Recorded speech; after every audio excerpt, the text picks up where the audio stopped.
Vice President Shettima receives UNESCO delegation, affirms support for geoheritage sites development. And I want to acknowledge the UNESCO IGGP NNC's alignment with our renewed hope agenda. Ends a building collapse in sight as federal government introduces building code to ensure standards.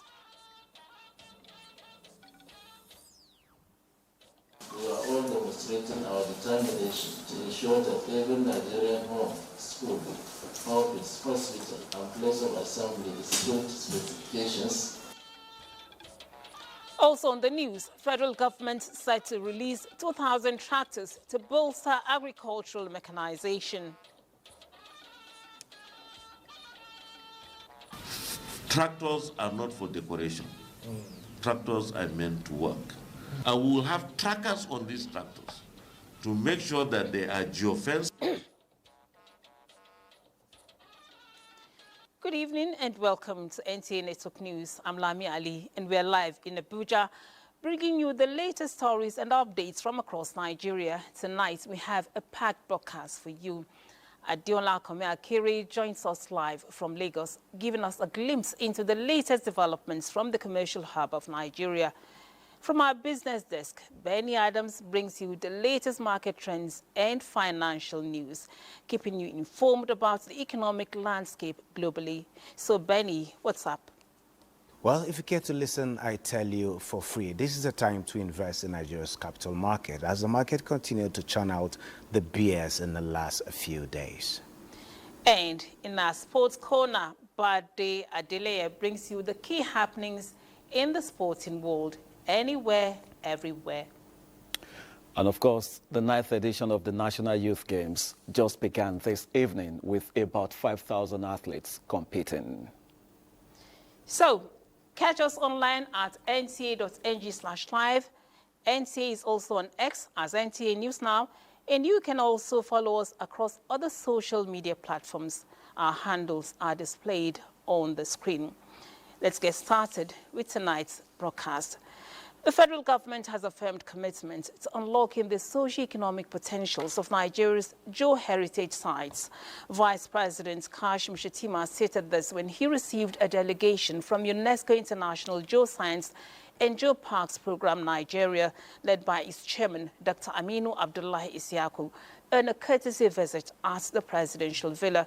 State House correspondent Abdurrahman Jibrila reports. This meeting is reaffirmation of the Tinubu administration's efforts to explore the economic and developmental benefits of geoheritage sites for the betterment of the nation. Vice President Kashim Shettima commended Nigerian Geological Survey Agency and the Ministry of Innovation, Science and Technology for their respective roles in preserving Nigeria's geoheritage sites, encouraging the team to expand its geoscience coverage across Nigeria's geopolitical zones, assuring the delegation of sustained support for the committee's activities. And I want to acknowledge the UNESCO IGGP NNC's alignment with our renewed hope agenda.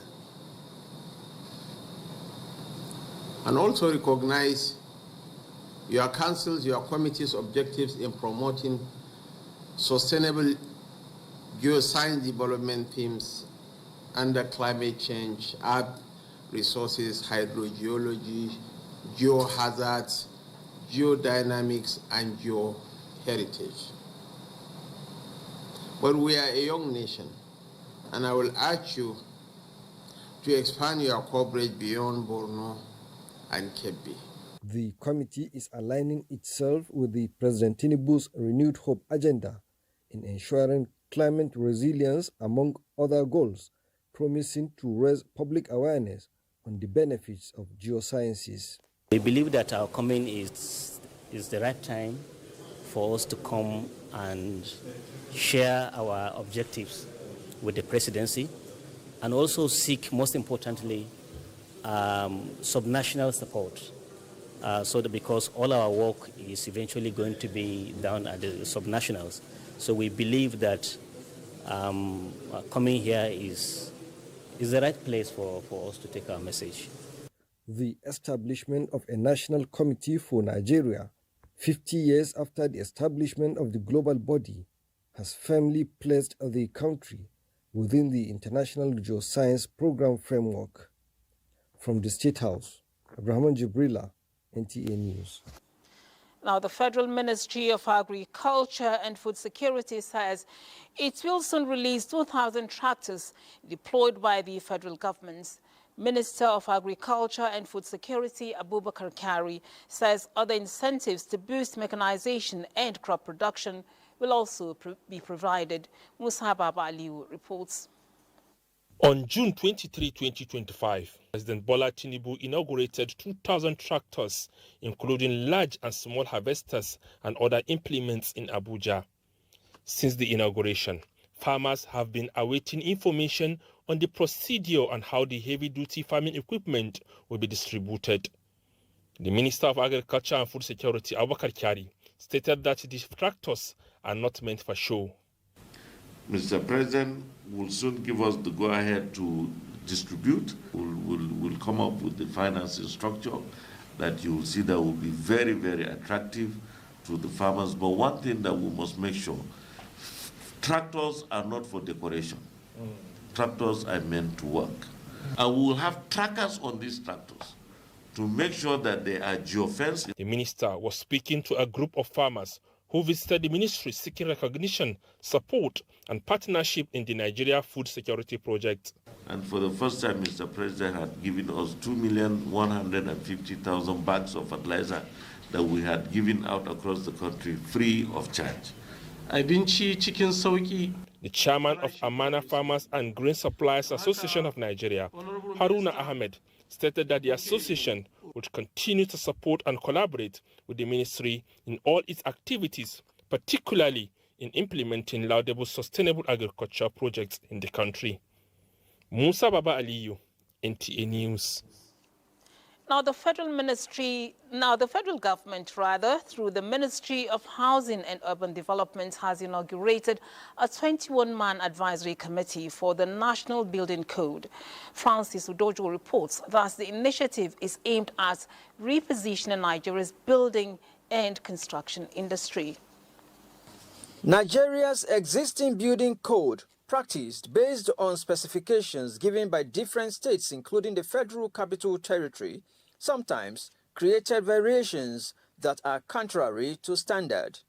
Therefore, the inauguration of the National Building Code Advisory Committee by the Minister of State for Housing is to come up with a guide in setting minimum standards on pre-design, design, construction, and post-construction stages, ensuring quality, safety, and proficiency in the building industry. By inaugurating this committee, we are all demonstrating our determination to ensure that every Nigerian home, school, office, hospital, and place of assembly is built to specifications that guarantee safety, durability, and sustainability.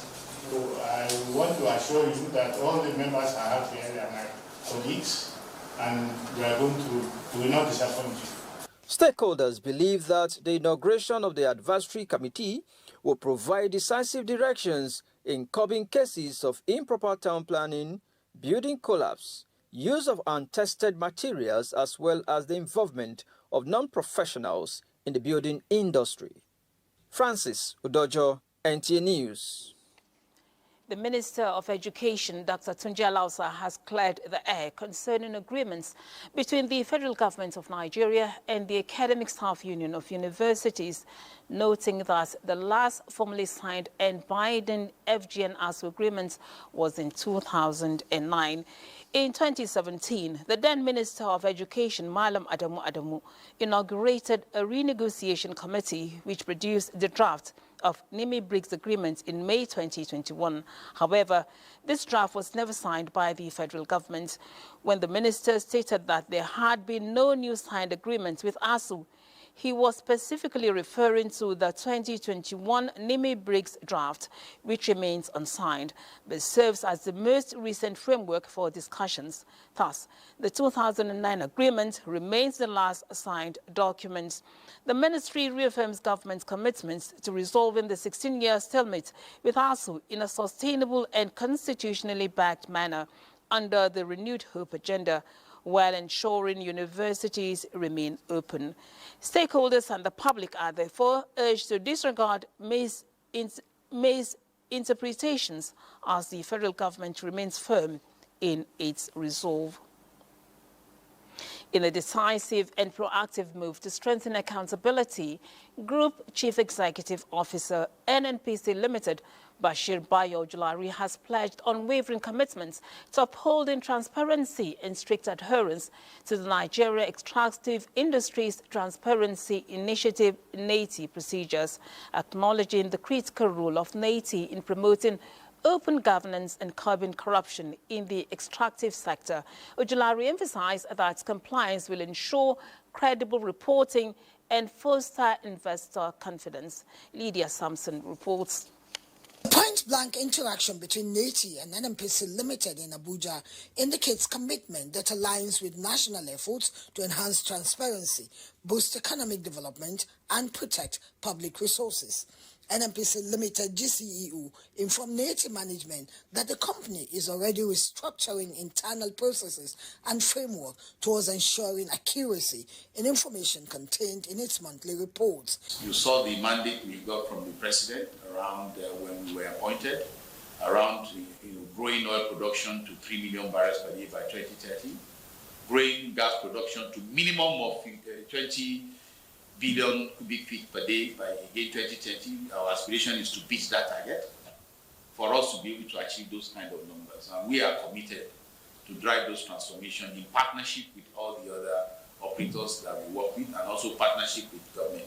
NATI Executive Secretary Dr. Oji Obonai Oji commended Ojulari's resolve, viewing it as a positive step towards sustainable management of Nigeria's extractive resources and enhanced corporate governance. Has applauded these developments as evidence of bold reforms under this administration, which NATI has supported with credible information and data. These investments and reforms can only be sustained in a stable, transparent, and competitive environment where NNPC operates with accountability and efficiency. They committed to boosting investors' confidence through the provision of regular, accurate, and timely financial reports. In Abuja, Lydia Sampson, NTA News. And all is now set for the Rivers State local government elections scheduled for tomorrow, Saturday. Robinson Deraitaide brings us an overview and expectations from the election. A local government election for 30th August 2025 was necessitated by the nullification of the local government election of 5th October 2024 by the Supreme Court on the grounds that it did not meet the mandatory 90 days electoral provision. Since the announcement of the date under the sole administrator, political gladiators have been expressing reservations. I know for sure that the elections come tomorrow will be peaceful and will be credible. I strongly believe it's a nullity because the provision of the Electoral Act states there that it's supposed to be a window of 90 days. In this election, only 3 PDP candidates are contesting chairmanship, while APC is contesting for 20 seats. The state's electoral umpire and security agencies are carrying out last-minute preparations for a hopefully free and fair elections. We have received assurances from the security agencies that adequate personnel have been deployed across the 23 local government areas to guarantee the safety of voters, election officials, and materials. In less than 24 hours, 3.5 million registered voters from 6,866 polling units will determine the next grassroots leaders in Rivers State. In Port Harcourt, Robinson Deraitaide, NTA News. Still on the highly anticipated local government elections in Rivers State, joining us to continue the conversation via Zoom on the Latest updates on preparations and expectations from the Rivers election is our correspondent Kingsley Amajiri, who is at Uzoma Road there in Port Harcourt. Hello, Kingsley. Can you hear me? Good evening. Would like to bring you up-to-date developments with respect to this election in Rivers State. I will start by saying that this election, up to the moment, there have not been any reported incident with respect to elections. You know, when they talk about elections in Rivers State, we usually anticipate violence, but this time around there have not been any reported incident of violence. Aside that, the State Electoral Commission chairman also gave an update indicating that both sensitive materials and non-sensitive materials have been completely distributed to all the 23 local government councils in the state. And for the residents, the state government also had made a strategic effort to ensure that it will the electorate to participate actively in this election by today. The government declared that civil servants should close by 12 o'clock in the afternoon today and go home, so that it will enable many residents to travel to their various country homes to participate in this process. And when we also visited the jetties, the parks, we also saw quite a number of persons who are enthusiastic to be part of the process of selecting the next set of leadership travel to their country home. But that does not imply that there are also not those who are not also disenchanted with the process. There are being also concerns, not without, but when we say there are concerns, these are peaceful concerns expressed by those who are dissatisfied with the processes. And we also like to inform you that those who also have expressed discontent with the processes have also filed suits at various courts to challenge the process. But in any case, there are also those who have expressed their willingness to participate actively in tomorrow's election. So far, the city has remained calm, and people have been going about their legitimate businesses. And of course, the state police also has also declared that from midnight of today, Saturday, till 6 p.m., there will be restriction of movement to ensure that this election is conducted in a peaceful atmosphere in line with the set rules for this upcoming local council elections. Thank you so much, Kingsley, for that update. And now to security matters. The federal government has taken another step to strengthen private sector resilience in curbing terrorism across the country. Coordinator of the National Counter-terrorism Center, Major General Adamulaka, says government efforts are directed towards scaling up non-kinetic strategies and private sector participation in its whole-of-society approach of tackling insecurity in Nigeria. The defense correspondent Ismail Musa reports. This forum is typical of the federal government's drive in curbing terrorism in the country. The presence of multi-stakeholders signifies the role of the civilian population in this agenda. The goal is to strengthen resilience in the private sector participation and the whole of government and society approach in tackling insecurity, a key component of the National Counter-terrorism Strategy 2026, which is being reviewed. We consider this dialogue as the beginning of a strategic partnership, one where government and the private sector jointly safeguards Nigeria's markets and communities. To achieve these objectives through this platform, the center seeks to raise awareness on the policy framework and national action plan for preventing and countering violent extremism and its relevance to business continuity, develop a framework for private sector collaboration, and establish a lasting platform for dialogue between the center and the private sector. We are not left to seek international support alone, that our vibrant private sector has the ability and has what it takes to be able to support these youths. Our acts of negligence could lead to us holding ourselves responsible. We fully support this initiative and will mobilize our resources to ensure that your noble objectives are achieved. The reviewed National Counter-terrorism Strategy awaits final ratification and launch later this year. In Abuja, Ismail Musa, NTA News. The Nigeria Police Force National Cybercrime Center has apprehended key actors behind a fake National Identity Management Commission website following a petition submitted to the Inspector General of Police by the Director General of the Commission. Francis Form reports that the suspects were accused of unauthorized access, distribution and commercialization of personally identifiable information of Nigerians. 14 domains were identified by NNPC, which the process was. When we verified the name, when we conducted our investigations, we discovered that they were all malicious. Investigations by the Nigeria Police Force National Cybercrime Center uncovered a sophisticated syndicate operating through multiple illicit online platforms, interfacing with the National Identity Database, and through intelligence. The suspects were arrested in Kwara and Lagos states. The police also confirmed that the illegal domains have been successfully deactivated, while efforts are being intensified to track down other accomplices linked to the crime. The Nigerian Police Force National Cybercrime Center was able to achieve this great feat through the use of digital forensic techniques, which aided in identifying the threat actors and domains involved in this unlawful sale and verification of NIN-linked PPI.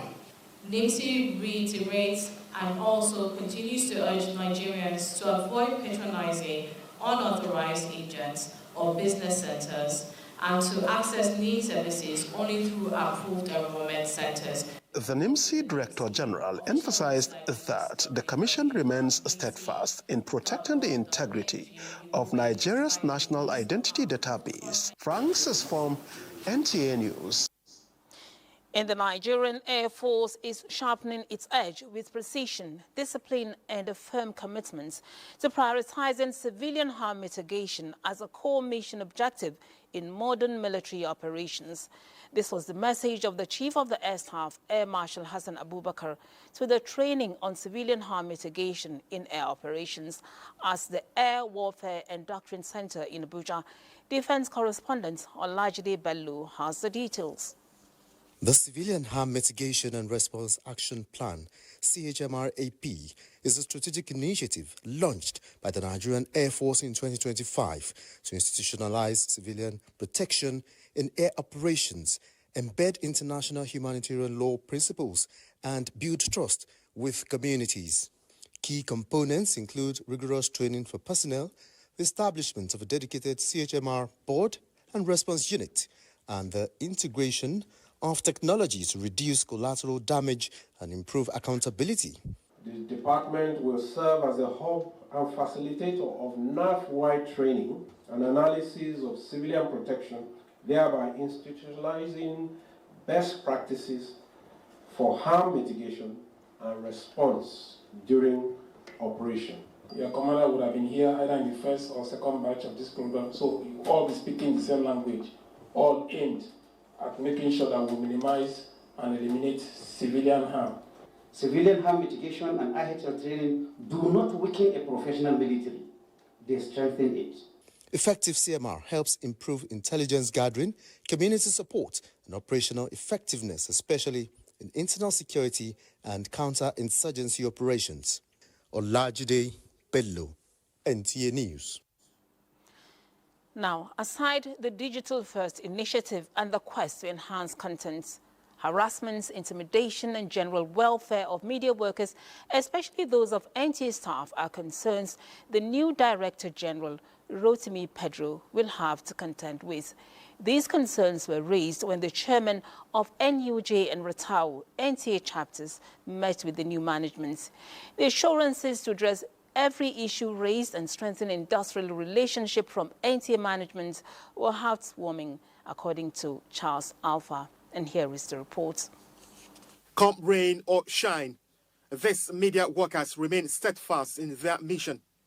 From camera operators and editors to anchors and field reporters, they work tirelessly, often through the night, to keep the nation informed while others sleep. Despite their critical role, many media professionals continue to face poor welfare conditions, limited protection, and operational challenges that hinder their ability to perform effectively. It is within this context that the concerns of media unions such as the Nigerian Union of Journalists and Rotary have grown increasingly urgent. Their engagement with NTA's new management here is a push for reforms that prioritize the well-being, safety, and professional dignity of those who serve the public through journalism.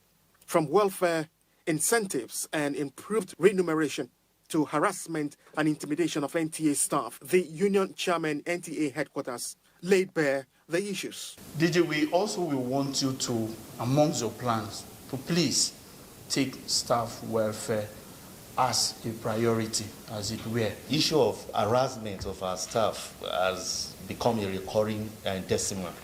We had one in Maiduguri some times ago when our reporter was attacked during court coverage, and then just yesterday, our reporter went to the incident where we had a train derailment, and she got the worst of her life.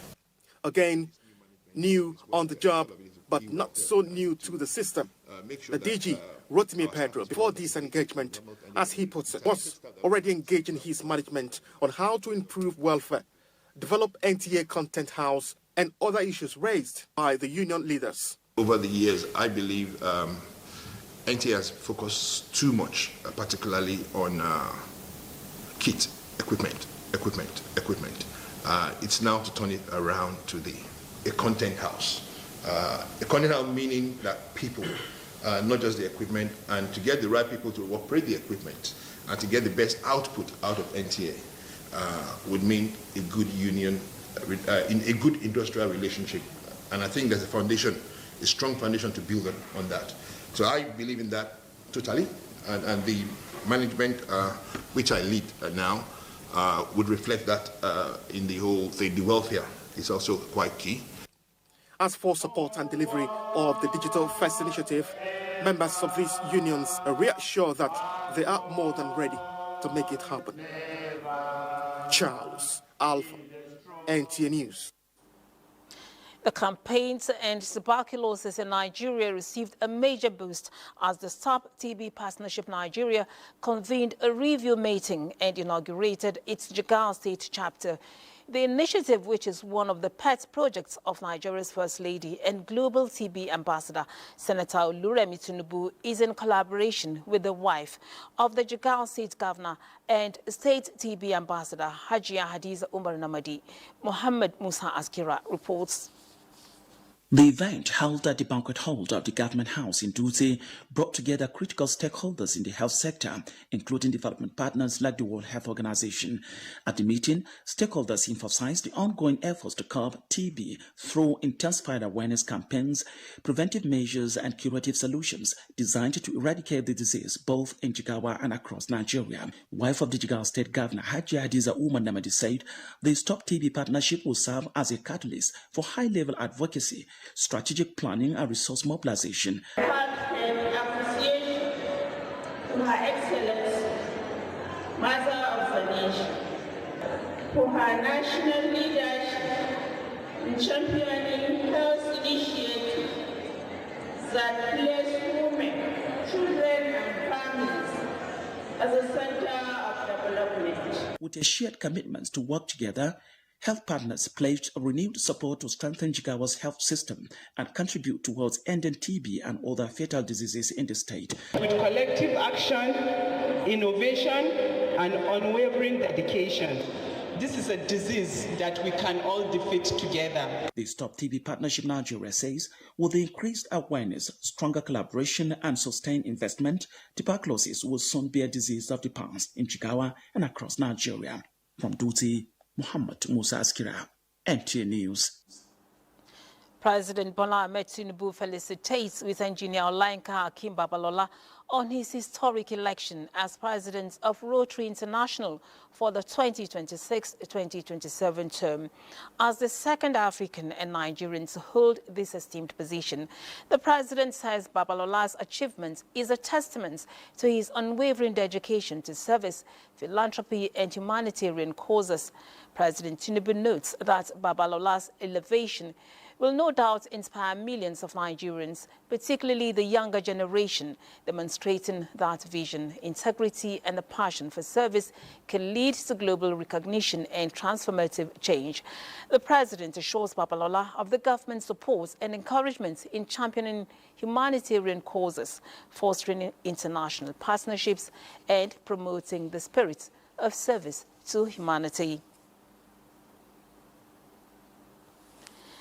Diola joins us live from Lagos with the latest news making the rounds from that zone. Hello, Diola, you're on. Thank you for joining us in Lagos. With about 80% completion, the first phase of the renewed Hope City in Ibeju-Lekki, Lagos is almost ready for inauguration, with the groundbreaking of the second phase by President Bola Tinubu scheduled for September. Minister of Housing and Urban Development, Ahmed Dangiwa, at an inspection tour of the project, and the Lagos Free Trade Zone notes that the 200 hectares building materials hub to be sited within the economic zone will reduce capital flight. Joel Popola reports. Apart from targeting reduction of housing deficit with the 2,000 units apartments in the renewed Hope City, the ripple effect of the project is noticeable, with massive construction work in the real estate sector in Ibeju-Lekki and environ.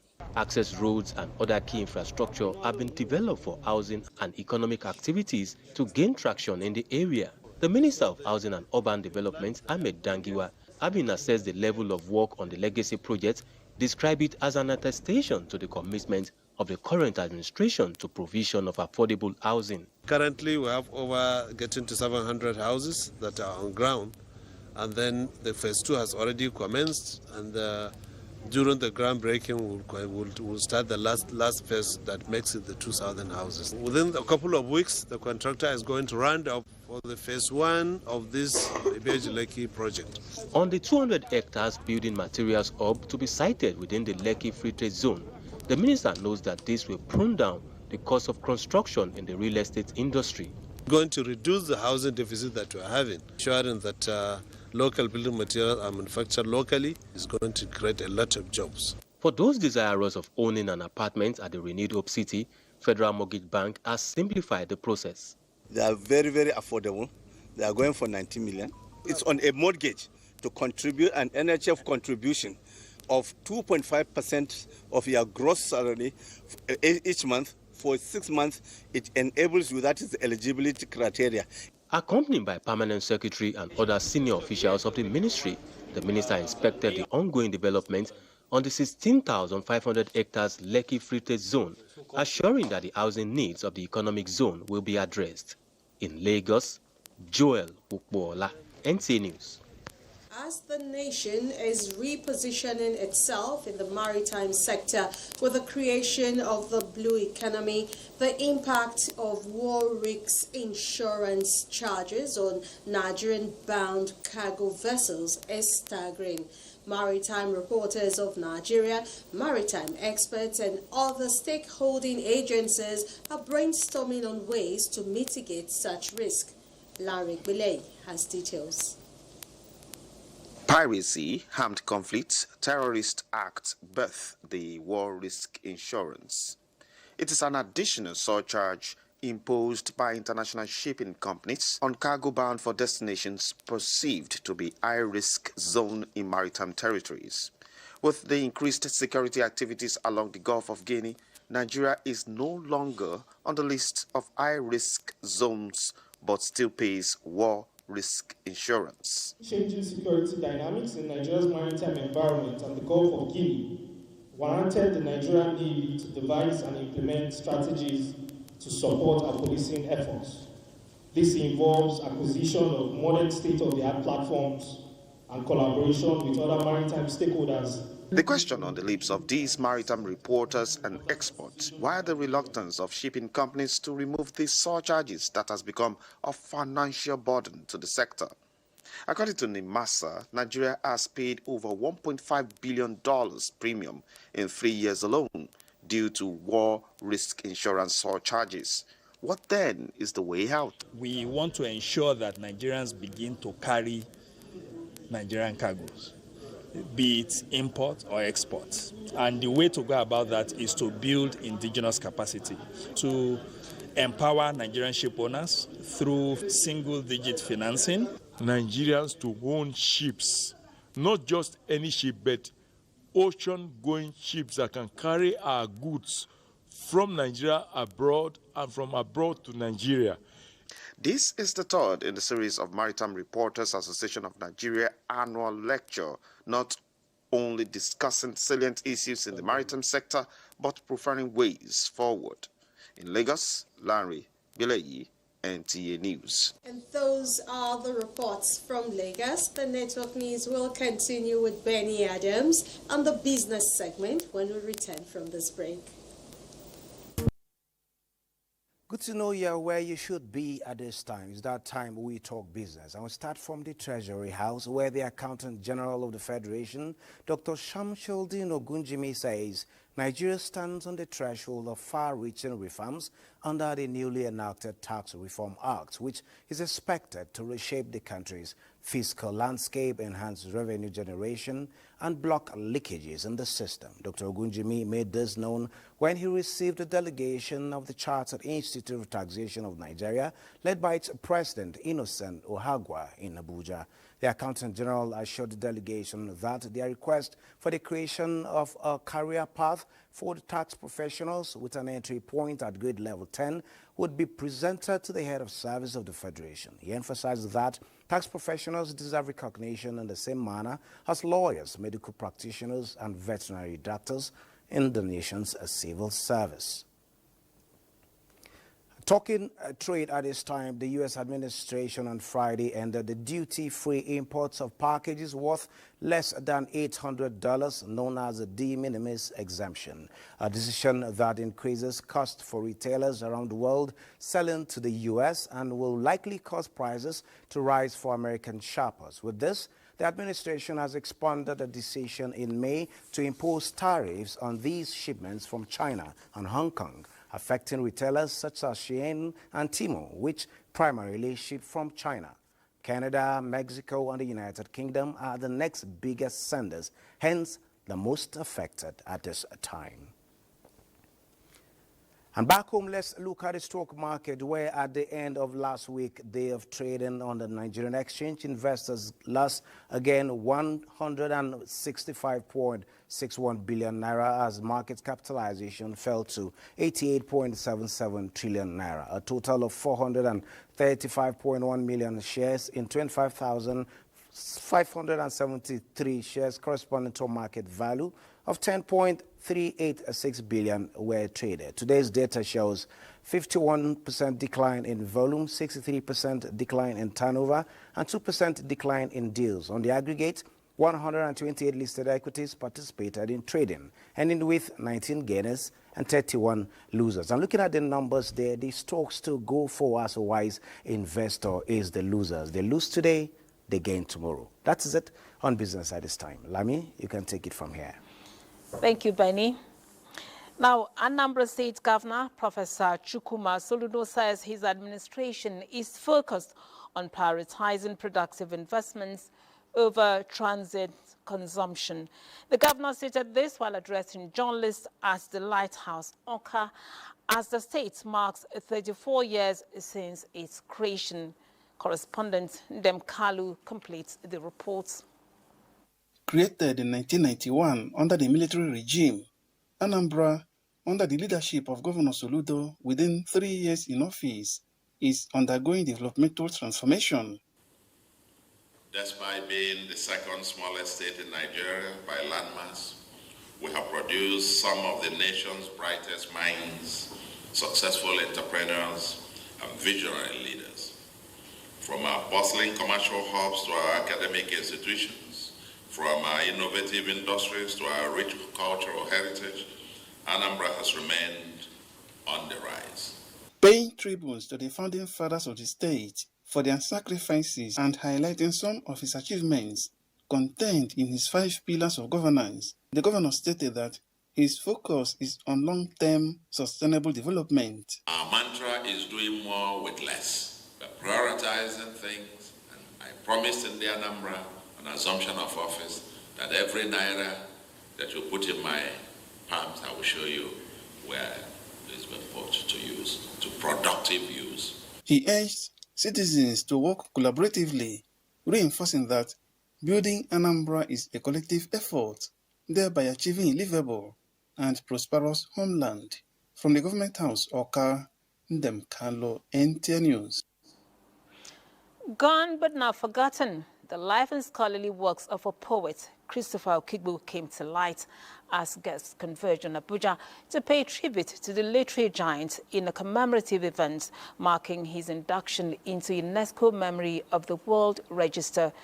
Juliana Nicholas put together this report on the power of literature that has continued to inspire and influence writers. Christopher Okigbo, a Nigerian poet born in 1932 in Anambra State, died during the Nigerian Civil War. Yet, his work still lives on.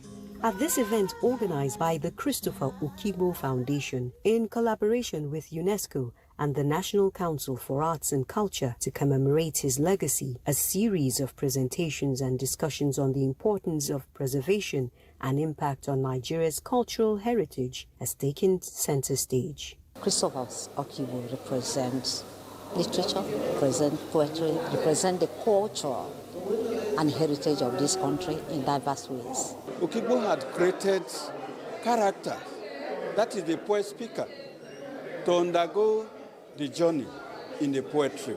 I believe that tenacity is something that the young people should be encouraged to emulate. Christopher Okigbo Foundation was set up with the aim of promoting the legacy and the works and life of Christopher Okigbo the poet. It's part of art. So we are commemorating that event today. So we want government to put more money in arts. Art is life. To me, there's no casket for the writer. So Okigbo is alive. Okigbo is well remembered from the path of thunder.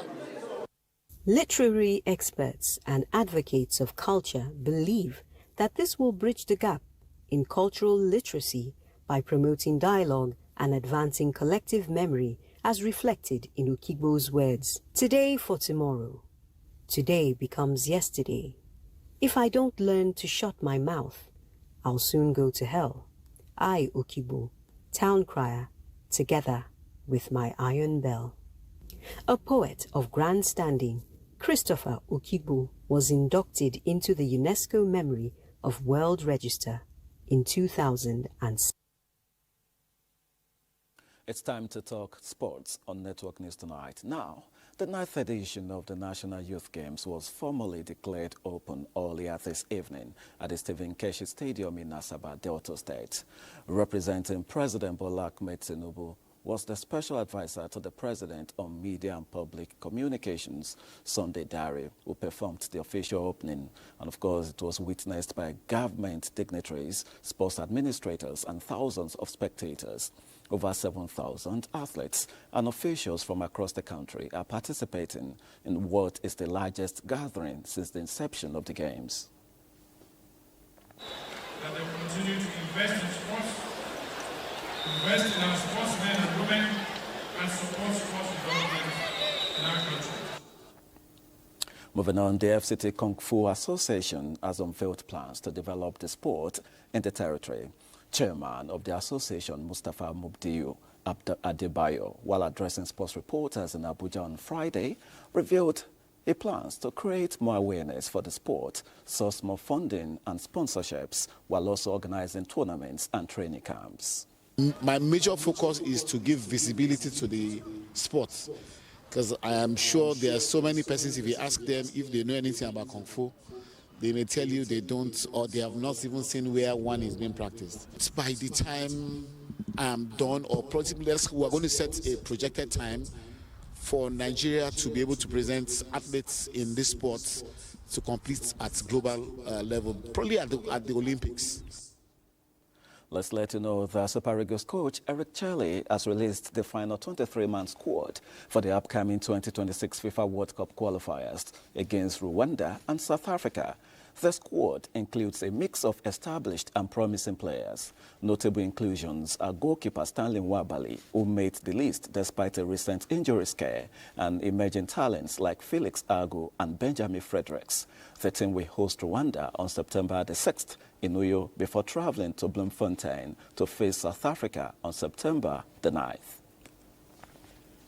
That does it on Sports Tonight. Let's now return to Lami. And that also ends the network news. We thank you for being a part of it.